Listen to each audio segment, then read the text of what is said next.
बापूजी ने जेठालाल और रतन को ऐसा कौन सा ज्ञान दे दिया कि सेल शुरू होने से पहले ही दोनों के माथे पर पसीना आ गया। ग्राहक को खुश करो लेकिन भारी नुकसान मत सहो। बापूजी के इस बात ने एक बड़ा सवाल खड़ा कर दिया है। क्या 20% डिस्काउंट, एक्स्ट्रा 5% छूट और देसी घी की फ्री कचौड़ियों वाला ये ऑफर रतन की दुकान का दिवाला निकालने वाला है? शुरुआत होती है गड़ा इलेक्ट्रॉनिक्स से, जहां हमारे गड़ाजी यानी जेठालाल अपने दोनों अनमोल और महान रत्नों नट्टू काका और बाघा के साथ शांति से खड़े थे। तभी वहां पूरे जोश में एंट्री होती है रतन भाई की। जेठालाल अपनी चिर परिचित व्यापारी वाली मुस्कान के साथ रतन भाई का स्वागत करते हैं और पूछते हैं कि आइए रतन भाई, आपकी दुकान की एनिवर्सरी की तैयारियां कैसी चल रही हैं? रतन भाई अपनी छाती चौड़ी करके एकदम उत्साह में बताते हैं कि कल उनकी दुकान पर एक ग्रैंड कार्निवल लगने वाला है। अब भाई, कार्निवल जैसा भारी भरकम अंग्रेजी शब्द सुनते ही जेठालाल के कान खड़े हो जाते हैं।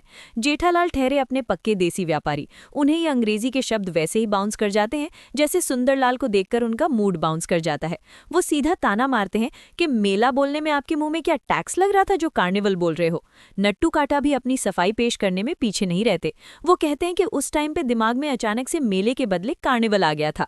नट्टू काका कभी कभी साउथ बॉम्बे के किसी टीनेजर की तरह बिहेव करते हैं जिन्हें हर बात में स्वैग चाहिए होता है। खैर, जेठालाल असल मुद्दे पर आते हैं और पूछते हैं कि उस बैनर का क्या हुआ जो बाहर छपने के लिए गया था। नट्टू काका बड़े गर्व से अपना मोबाइल निकालते हैं और बोलते हैं कि बाघा असली बैनर लेकर रास्ते में ही है, तब तक आप मेरे मोबाइल में उस बैनर की डिजिटल डिजाइन देख लीजिए। रतन भाई बड़े चाव से मोबाइल की स्क्रीन देखते हैं और अगले ही क्षण उनके चेहरे का रंग उड़ जाता है। उनके तोते तो क्या, आसपास के सारे परिंदे उड़ जाते हैं। डिजाइन में बड़े बड़े अक्षरों में लिखा था 2 साड़ी खरीदने पर 200% डिस्काउंट। अब आप ही सोचिए, 200% डिस्काउंट का मतलब क्या है? मतलब ग्राहक को साड़ी तो मुफ्त में मिलेगी ही, साथ में रतन भाई को अपनी जेब से पैसे निकालकर ग्राहक के हाथ में रखने पड़ेंगे। ये तो व्यापार नहीं, सीधा सीधा चैरिटी हो गई। ये सुनते ही जेठालाल का गुस्सा 7वें आसमान पर पहुंच जाता है। उनकी नाक से मानो धुआं निकलने लगता है। वो दहाड़ते हुए पूछते हैं कि ये महान डिजाइन आखिर किसने बनाया है? और जवाब सुनकर तो जेठालाल अपना सिर ही पीट लेते हैं। नट्टू काका मासूमियत से बताते हैं कि ये मास्टरपीस बावरी जी ने बनाया है। अब आप खुद सोचिए, बावरी का गणित तो हमारे पोपटलाल की शादी के चांद से भी ज्यादा कमजोर है। उससे डिजाइन बनवाना मतलब खुद अपने पैरों पर कुल्हाड़ी मारना। तभी दुकान में बाघा की एंट्री होती है, जिसके हाथ में वो असली बैनर का रोल होता है। जेठालाल एकदम खूंखार आवाज में चिल्लाते हैं, खोल इसे। बाघा बेचारा कांपते हुए बैनर खोलता है। जेठालाल और रतन भाई डर के मारे अपनी आंखें ऐसे कसकर बंद कर लेते हैं जैसे कोई हॉरर फिल्म का सबसे डरावना सीन चल रहा हो। लेकिन जब वो हिम्मत करके आंखें खोलते हैं तो उनकी जान में जान आती है। असली बैनर पर बिल्कुल सही से 20% डिस्काउंट लिखा होता है। रतन भाई की तो मानो सांसें वापस लौट आती हैं। वो खुशी से उछल पड़ते हैं कि चलो, कम से कम 20% ही लिखा है। लेकिन कहानी में असली ट्विस्ट अभी बाकी था। हमारे नट्टू काका, जो कभी भी किसी को शांति से खुश नहीं देख सकते, वो बैनर के सबसे नीचे एक छोटे से कोने पर अपनी उंगली रखते हैं और कहते हैं, और ये देखिए, नियम और शर्तें लागू। ये सुनते ही जेठालाल फिर से भड़क जाते हैं कि ये नई मुसीबत किसने लिखवा दी है। बाघा सीना चौड़ा के बोलता है कि ये उसने लिखवाया सेठ जी, ताकि आगे चलकर कोई कस्टमर फालतू की नौटंकी ना करे।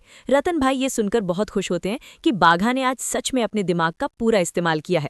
इससे वो बहुत सारी भविष्य की परेशानियों से बच जाएंगे। रतन भाई बाघा और नट्टू काका को धन्यवाद देकर वहां से अपनी दुकान सजाने के लिए निकल जाते हैं।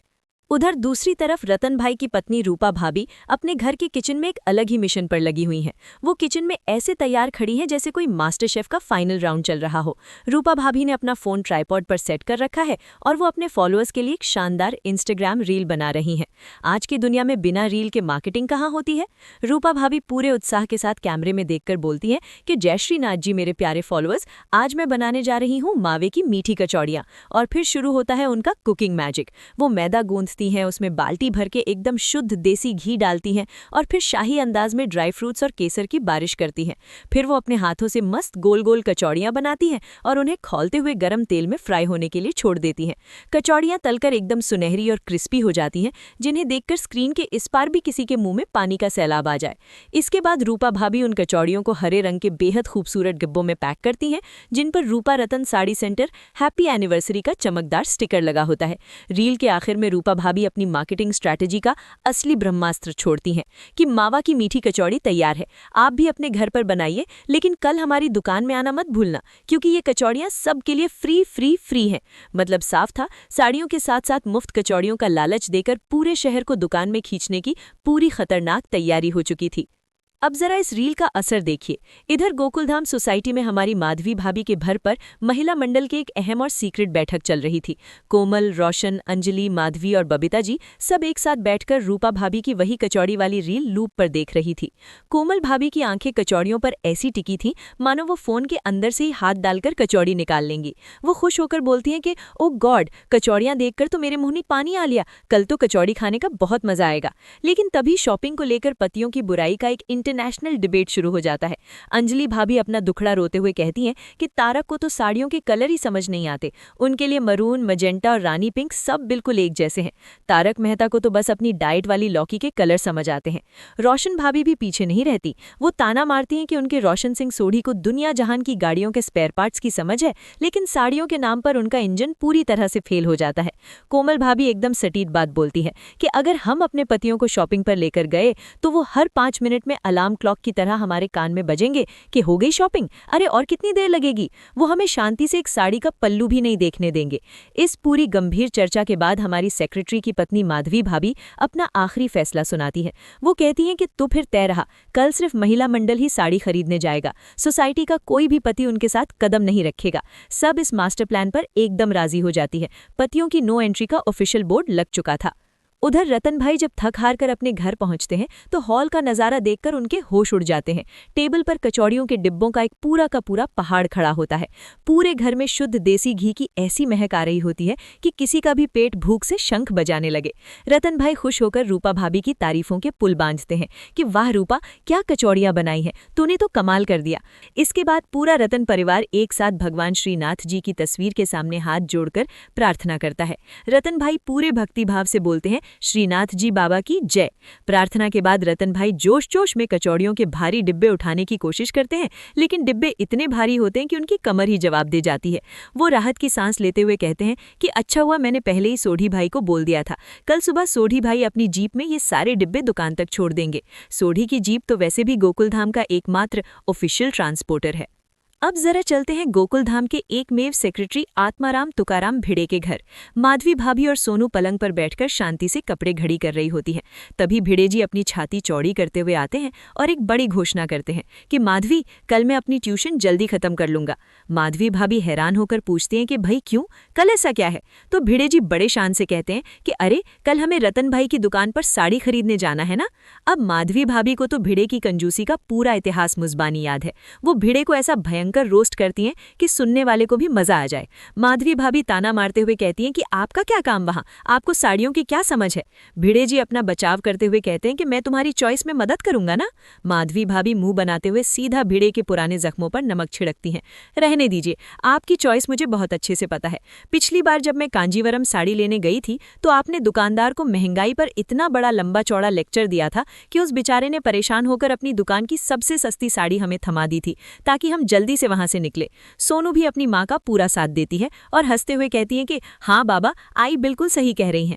भिड़े जी अपनी इज्जत बचाने की आखिरी कोशिश करते हैं कि तो वो साड़ी वेस्ट थोड़ी हुई थी, हमने किसी को गिफ्ट कर दी थी ना। इस पर माधवी भाभी जो पंच लाइन मारती हैं वो एकदम कातिलाना होती है। हाँ, और जिसको गिफ्ट की थी ना उसने आज तक हमसे बात नहीं की है। ये सुनकर भिड़े जी के पास कोई जवाब नहीं बचता। वो पूरी तरह से हार मान लेते हैं और कहते हैं कि ठीक है, मैं घर पर ही आराम करूंगा, तुम अपने हिसाब से साड़ियां ले आना। भिड़े जी का शॉपिंग जाने का प्लान वहीं ढेर हो जाता है। अगली सुबह गोकुलधाम सोसाइटी में एक अलग ही ताजगी और उत्साह होता है। रतन भाई शीशे के सामने खड़े होकर एकदम किसी बॉलीवुड हीरो की तरह परफ्यूम लगा रहे होते हैं। तभी रूपा भाभी एक बेहद खूबसूरत और शानदार साड़ी पहनकर तैयार होकर आती हैं। रतन भाई उन्हें देखकर मंत्रमुग्ध हो जाते हैं और कहते हैं कि वाह रूपा, आज तो तू बिल्कुल अप्सरा लग रही है, चल जल्दी दुकान के लिए निकलते हैं। दोनों पूरे जोश के साथ अपनी दुकान के कार्निवल के लिए निकल पड़ते हैं। लेकिन दोस्तों, असली ट्विस्ट तो अभी बाकी है।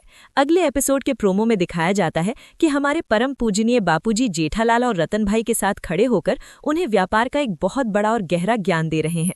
बापूजी बड़े ही सीरियस होकर कहते हैं कि कोई भी व्यापारी सुखी और समृद्ध तब होता है जब ग्राहक उसकी दुकान से एकदम खुश होकर जाता है। इसलिए हमेशा ग्राहक की खुशी का सबसे पहले ध्यान रखना चाहिए।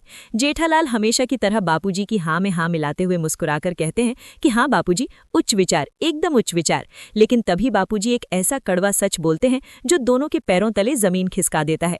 बापूजी अपनी लाठी जमीन पर ठोकते हुए कहते हैं कि लेकिन इसका मतलब ये नहीं है कि सिर्फ ग्राहक को खुश करने के चक्कर में तुम व्यापार में अपना भारी नुकसान कर लो।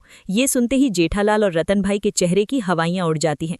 दोनों गहरी सोच में पड़ जाते हैं कि कहीं कार्निवल के डिस्काउंट और फ्री कचौड़ियों के चक्कर में उनका दीवाला तो नहीं निकलने वाला।